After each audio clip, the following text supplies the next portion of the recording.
Hi, welcome to another episode of Coffee and HEMA with me, Jamie McKeever. So today we're going to keep on the theme of pedagogy, and I want to talk a little bit about exercises and sort of what an exercise in a class can look like or to be effective at teaching things, teaching students to apply whatever you're teaching them in a free form context. I mentioned before in a previous video that I expect to have kind of 4 exercises per class, and I think this might help understand why 4 in an hour and a half makes more sense. So the common complaint that people have when they're learning HEMA is they say, well, works fine in the drill. We're able to do it in the drill, but I don't apply the thing I've drilled in sparring. I don't apply the thing I've drilled in tournament. And like, how do I move from one to the other? Right? How do I get from where I am today, knowing how to apply it in a structured drill, to applying it in an unstructured context? And kind of the problem with this is it's kind of too late at that stage to sort of look to apply it.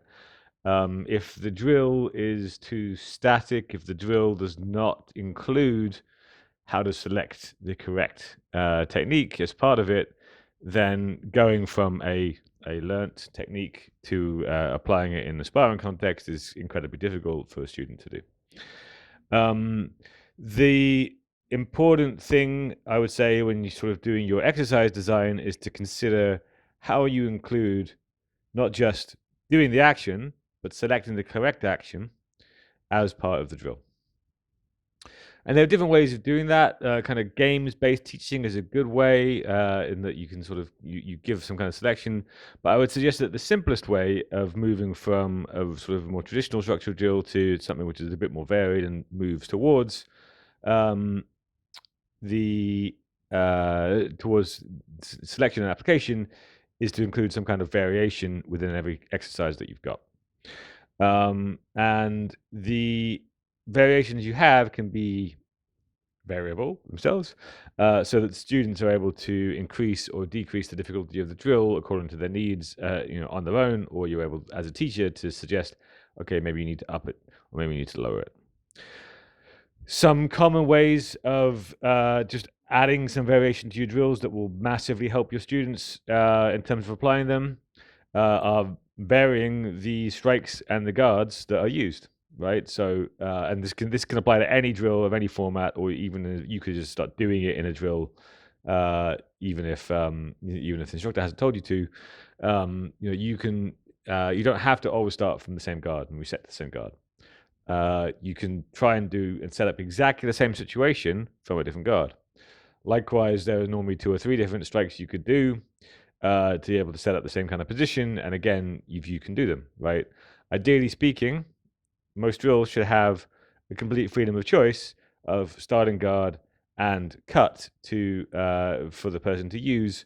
Or as an instructor, you might say, okay, you can use these 3 cuts, but it won't work with this 4 cuts, so skip that one, right? It depends on what you're trying to teach. The other quite simple.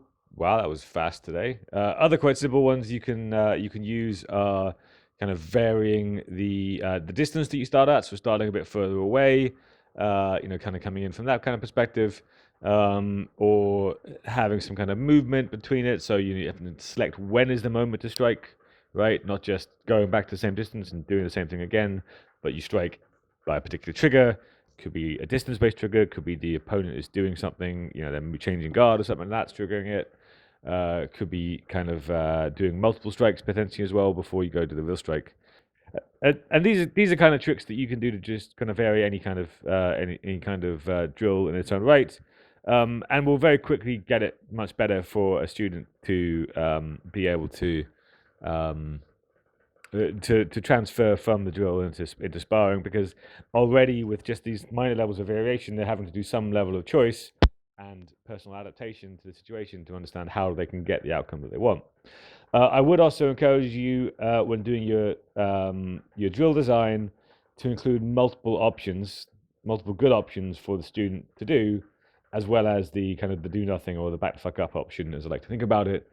When for instance, when I'm teaching grappling, I'll give the student kind of 3 or 4 different options that fit to the same characteristic. I might give them, a few options that all involve kind of grabbing something with the left hand and hitting them with the right hand, or the offhand and the main hand, as well as the option to say, actually, I can't do this from the position that we're currently in, and I'm gonna run away, right? And if you bake this into your drill design, then every drill you're doing, the student is not just learning the techniques you're trying to teach them, but also learning how to recognize the situation that they should apply. They should apply this in a sparring context, and it'll be much easier for them to go from drill to sparring. There are other kind of more radical ways you can change this. Things like constraints-based drills and sparring games that I'm not going to get into today because my coffee is completely done. But I will talk about in future videos as well. But the main thing to take away from this is if your drill looks like reset to this position, the same position every time, do the same cut, do the same action, your students will never move from learning that in a drill context to learning that, to applying that in a sparring context without some radical thing in between. And it would have been much easier if you just included some variations in the first place that allow them to train choosing the right action as well as what that action looks like.